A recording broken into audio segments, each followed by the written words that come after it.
first thing that runs through your head, Allison, if you show up to a guy's house, maybe for a little Netflix and chill, he logs into his Netflix and it says like Ashley or something. And he's like, oh, that's just my ex. She still pays for Netflix. Oh my gosh. Yeah, I'm not going to feel good. It's Y101, Adam and Allison.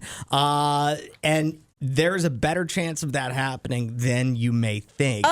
65% of Gen Z and millennial daters say, according to a survey, that they are still using the streaming service that an ex is paying for even after a breakup. 65%. That's wild. I don't know how you don't know that as an ex, unless you're like plotting some sort of revenge, like they're waiting for a premiere and then that's when you're going to go in and change the password. But like that would be priority number one for me if I'd just gone through a breakup. Like any streaming services I own, I'm paying for. The password's getting changed. You wouldn't like come to an agreement with the ex and say like, okay, well, you were paying for Hulu the whole time. If you keep paying for that, I won't change the Netflix password. Why not? Because then it's like an even trade. But it's not. You're broken up. You shouldn't be trading anything anymore. 601-995-1017. What are you still using that your ex is paying for currently? Are they still on your phone plan?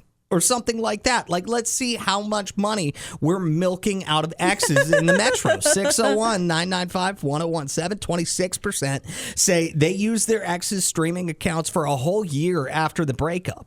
Oh my gosh, that's insane. And 1 in 4 even considered it ethical to use an ex's streaming account if the password wasn't changed. Wow. Do you think that it's unethical? I mean, I think, yeah, I would say it is unethical. Really? Like, you should know you're up to no good. I'm not going to hate too hard if they're like, oh, they forgot to change the password. But, like, you know you're up to no good. What if it was just this relationship has run its course type of thing? Nobody cheated. Nobody hurt anybody. It's just like, all right, we're going to clean break, go our separate ways. And, oh, by the way, if you want to stay on the HBO Max account, feel free.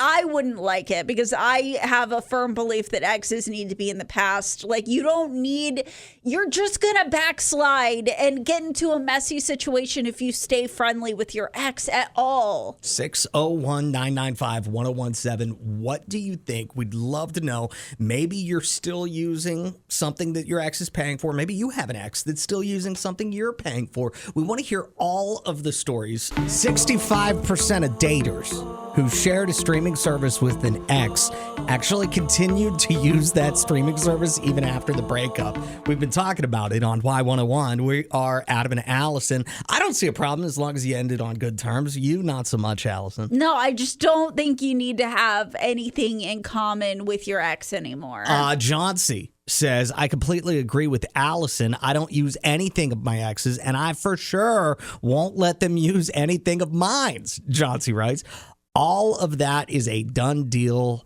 Not sorry at all. Okay, I mean, I will agree, but if I feel like payment is owed to me over the breakup, like you have wronged me. Oh, wait a second. And you allow me to use something because you don't change the password, I'm going to keep using it. But only if you feel like you're owed. Well, yeah, that did happen. Whenever my ex cheated on me, he had let me use his Apple ID to buy a game for my phone that he already had, and so it wouldn't charge him. But then I already had his Apple ID, and so anytime I wanted an app that cost money, I would just use his account. How many apps do you think you bought yourself? Probably only like 5. I don't think I've bought myself 5 apps, period, ever in my life, let alone on somebody else's account. Because it was your money. I wouldn't have paid for them if it was my money. I paid for them because it was his money and he cheated on me. 601-995-1017. Kroger Chris said, I was thinking like still using Sam's or a Costco membership that the ex is paying for. Oh, wow. So Ash was still on her ex's phone plan and he cut it off whenever the first ever color iPhones came out. Oh, my gosh. And to add insult to injury, then he got a $3,000 loan in her name whenever they separated. She only found out after she pulled her credit report. Otherwise, she wouldn't have known. Wow, that is tough. We got an open mic from Kandi on the Y101 app. You can send those in by hitting the microphone in the bottom right-hand corner of the Y101 app. So my ex and I have children together, so we often have to communicate. And in trying to be cordial with one another, we try to find common ground, and that's in the shows and stuff that we watch. So sometimes we do share streaming passwords. If I suggest a show to him or he suggests one to me, like for example, I have his Stars password, he has my Peacock password.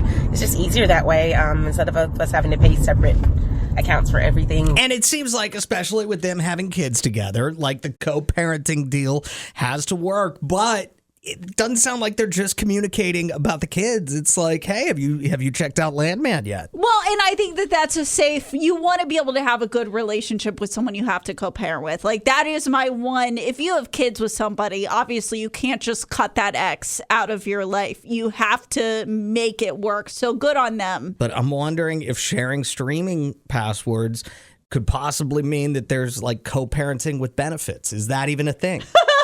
Listen, that benefit of sharing streaming services is a lot risky than some of the other benefits out there. Adam and Allison in the morning.